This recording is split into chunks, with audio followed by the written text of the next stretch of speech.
러일 전쟁으로 조선은 결국 멸망해 버리고 말았습니다. 그것도 제대로 한번 싸워보지도 못하고 말이죠. 이 원통하고 어이없음을 무슨 말로 다 할 수 있을까요? 역사는 반복될 수 있습니다. 우리는 과연 지금 어떤 모습을 하고 있을까요? 그리고 지금 우리는 무엇을 해야 할까요?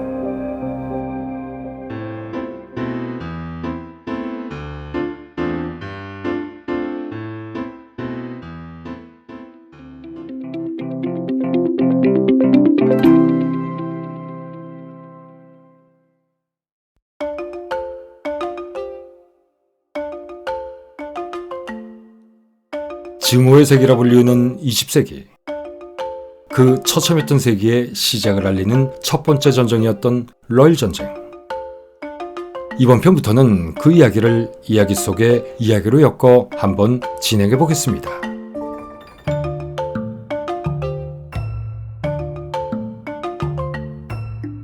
현재의 관점에서 보면 메이지 천황은 메이지 1년부터 즉 1868년 1월 3일 대정 봉안에 의해 메이지 정부가 수립된 후부터 군주로 군림한 것처럼 생각되기 쉽지만 사실 20여 년이 지난 청일전쟁 이전 당시만 해도 일본 서민들 대부분은 쇼군 가문은 알아도 천황에 대해서는 여전히 존재가 있는 듯하다라는 정도로만 인식하고 있었습니다.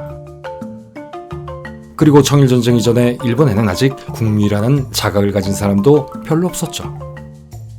그런데 청일전쟁을 통해 국민의식이라는 것이 서서히 서민들 속에서도 싹트기 시작합니다.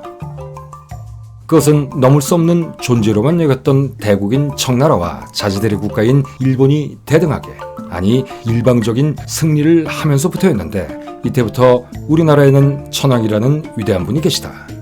그 전까지만 해도 제일 위대한 사람은 그 지역의 영주라고 여겨져 왔었지만 사실은 그렇지 않고 더 위대한 천황이 계시다 라는 생각을 하게 됐기 때문이었습니다. 그리고 그 전까지는 통성명을 할 때도 나는 어느 번 사람이요 라고 자신을 소개했지만 청일전쟁 즈음에는 나는 대일본 제국의 국민이요 라고 말하기 시작하게 된 것입니다. 다시 말해 자신들의 나라가 대국이라고만 여겨졌던 청과의 전쟁에서 계속 승리를 거두게 되었고 이 과정을 거치면서 처음으로 사람들 사이에 국민이라는 의식이 생겨났으며 결국 그것이 일본인들의 내면 속에 서서히 정착되어 갔던 것이었죠.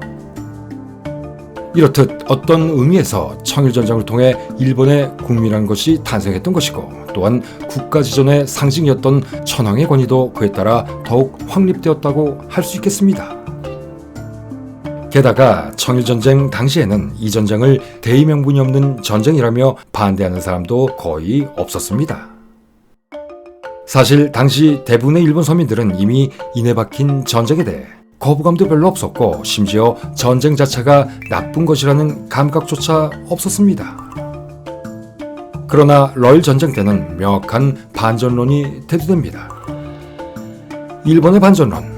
이 사항은 어찌 보면 일본 근대사에 매우 중요한 요소이기에 후에 다시 상세히 말씀드리겠습니다. 어쨌든 1896년 한 해 동안 일본, 러시아, 청은 저마다의 계산을 가지고 치열한 두뇌 싸움을 벌이고 있었습니다. 먼저 1895년 4월 20일 러시아는 선술처 3국 간섭으로 일본으로 하여금 청의 랴오퉁 반도를 반하게 하였고 청나라의 대일 배상금에 대해서도 재빨리 청에 차관 공여를 신청하여 1895년 7월 프랑스와 공동으로 청에 차관 제공을 결정하고 이에 대한 대가를 청나라에 요구했습니다.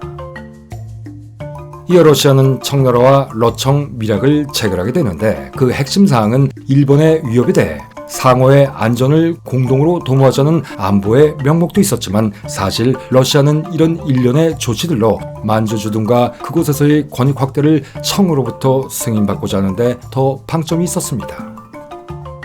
그 결과 러시아는 일본이 청에게 되돌려준 랴오퉁 반도의 루슨과 다롄을 확보할 수 있었고 이에 더불어 시베리아 철도의 지선인 동청철도를 청나라 영토에 부설할 수 있는 권리도 인정받게 됩니다. 하지만 이때 러시아는 시베리아 철도 노선이 다롄으로 연결되는 동청철도, 이른바 남만주 철도 입구 따위는 부차적인 문제였습니다. 그것보다 자신들이 리순과 다롄을 확보하는 순간 일본을 한반도는 물론 만주로의 진출을 원천적으로 차단시킬 수 있다는 것이 더 중요한 목적이었던 것이었죠.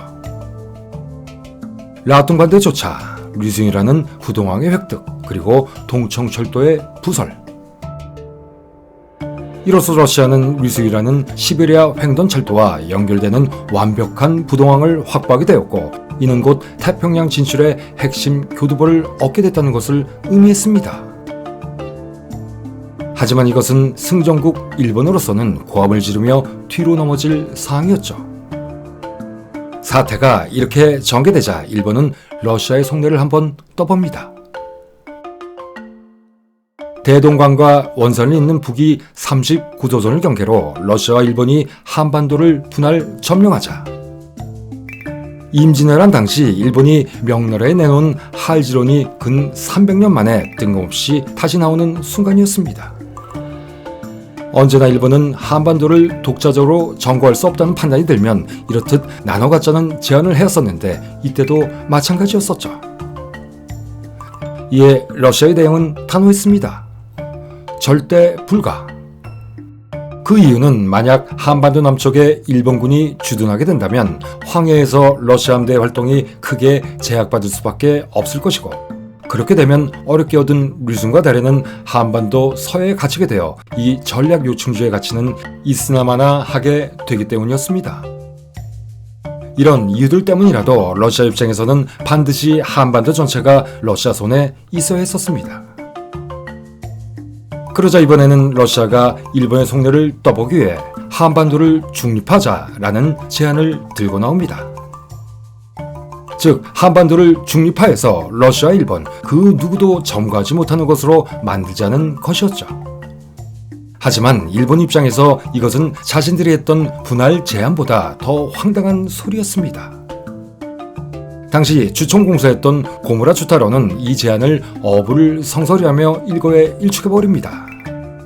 그는 만주 문제와 관련하지 않고서는 조선 문제를 만족스럽게 해결할 수 없으며 거꾸로 러시아가 만주를 중립화하지 않는 한 어떠한 경우에도 일본은 러시아의 제안을 받아들일 수 없다. 다시 말해 한반도와 만주는 1+1 세트 메뉴라는 것입니다. 누구든 둘 중 하나를 점거하는 자가 나머지 하나도 점거해야 한다는 말이었죠. 이런 생각은 이미 만주를 점거한 러시아가 한반도를 중립화하자는 말은 만주를 점거한 뒤에 한반도도 천천히 점령하겠다는 소리일 뿐이라고 여겼기 때문이었습니다. 이렇듯 고무라 주타로는 한반도와 만주를 하나의 테이블 위에 놓고 이야기를 하기 시작했고, 이때부터 일본은 이 고무라의 논리를 만한 일체론이라고 부르기 시작했습니다.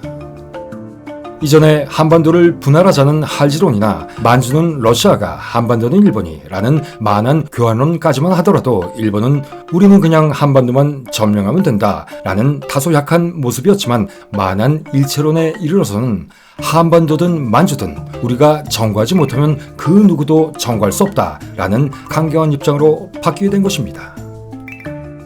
이에 대한 러시아의 반응은 간단했습니다. 꿈도 야무지다. 풀이하자면 한반도 문제는 러시아와 일본이 당사국이라 논의 정도는 할 수 있겠지만, 만주는 러시아와 청나라의 문제이기 때문에 일본은 아예 껴들 입장조차도 안 된다는 것이었죠. 남의 나라를 두고 별 꼴값들을 다 떨고 있었지만 어쨌든 상황이 이렇게 돌아가자 이제 양국은 테이블 아래에 있는 서로의 카드가 무엇인지를 완벽하게 확인할 수 있게 됐습니다. 결국 러시아는 만주는 우리가 100% 갖는다. 그리고 한반도는 최소한 39도선 이상의 점거라며 입장을 정리했고, 이 일본은 한반도는 100% 우리가 점거, 그리고 만주는 상당 부분 일본의 영향력이라고 대응하죠. 이로써 양국은 한치의 물러섬도 없이 첨예하게 대립하게 됩니다.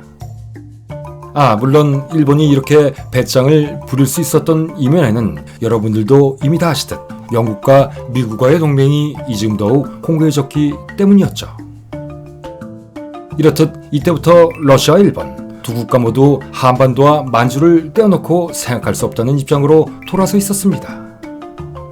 즉 모든 것이 아니면 아무것도 아니다 라는 생각으로 이들은 한반도와 만주를 바라보고 있었던 것이죠. 그것은 일본 입장에서는 한반도를 쥐고 있다면 만주로 진출하는 발판을 확보하는 것이고, 러시아 입장에서는 만주를 쥐고 있다는 것은 한반도로 내려올 수 있다는 교두보를 가지고 있다는 뜻이었기 때문이었습니다. 그리고 설사 둘 다 올라가거나 내려올 생각이 없다 하더라도 자신의 턱 밑에 칼이 들어온 상황을 두 눈 뜨고 바라보고만 있을 수 없다는 것이기도 했었습니다. 다시 말하자면 둘 다 같든가 아니면 둘 다 못 같든가, 만약 이도저도 안 되면 그중 하나라도 같겠다라는 소리는 결국 모두 헛소리였던 것이었습니다.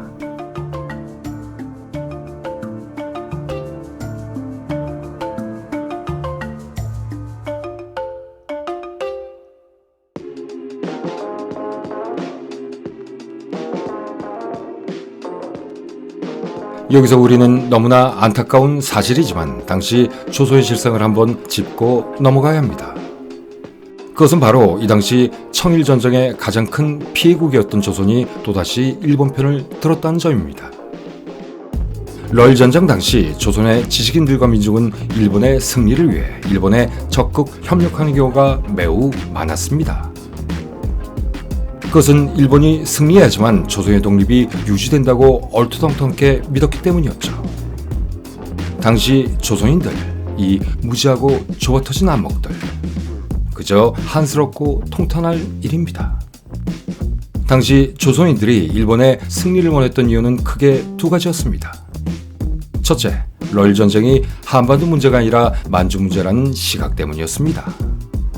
그것은 청일전쟁이 끝나고 나서도 조선의 독립은 유지됐던 전례로 봤을 때 이번에도 그럴 것이라는 막연한 착각 때문이었죠. 앞서 언급했듯이 한반도와 만주가 1+1 세트맨이라는 사실을 당시 조선인들은 이렇듯 전혀 간파하지 못했었던 것입니다. 이렇게 국제정세의 둔감한 모습은 이후 일본의 침략 야욕에 철저히 짓밟히며 당하게 되는 당연한 결과로 이어지게 됩니다. 둘째, 인종주의적 전쟁이라는 판단 때문이었습니다. 당시 수송 같은 아시아권의 많은 정치 인사들조차도 러일 전쟁을 인종주의적인 시각으로 바라봤습니다. 당시 순원은 일본이 러시아를 이긴 결과 아시아 민족은 독립에 대한 큰 희망을 품기에 이른 것이다 라고 일본을 지켜세우기도 했었습니다. 더구나 세계적 열강, 그것도 영국과 함께 쌍벽을 이루던 러시아와 싸워 결국 이겼다는 점에서 그동안 핍박만 받아왔던 아시아 국가들 입장에선 같은 유색인종 국가인 일본이 희망이 되어줬다고 여겼을 수도 있었겠죠. 하지만 일본은 그저 또 다른 제국주의 열강의 또 다른 변종일 뿐이었습니다. 그리고 이 새로운 열강의 변이들, 즉 독일, 소련, 일본, 이탈리아 등의 수정주의적 전체주의 국가들은 과연 인간이 얼만큼 잔인해질 수 있는가라는 물음에 답이라도 하듯 갖가지 반인륜적인 행위를 보여주며 20세기를 피로 물들이고 전 인류를 어둠의 장막 속으로 가두어 버렸습니다.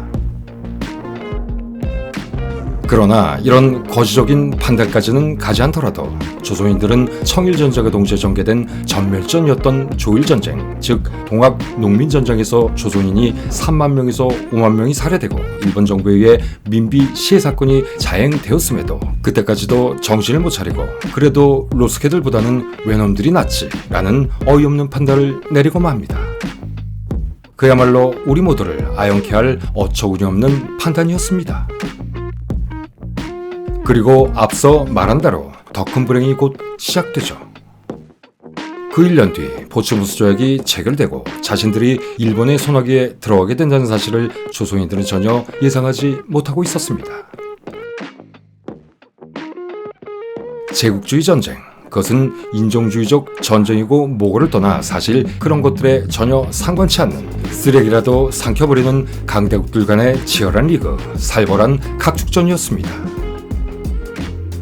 힘의 논리와 음모가 판을 치던 시대, 이것은 때묻은 교과서에 나오는 약육강식이라는 그저 그런 진부한 단어만으로 표현할 수 있는 문제가 아니었던 것입니다.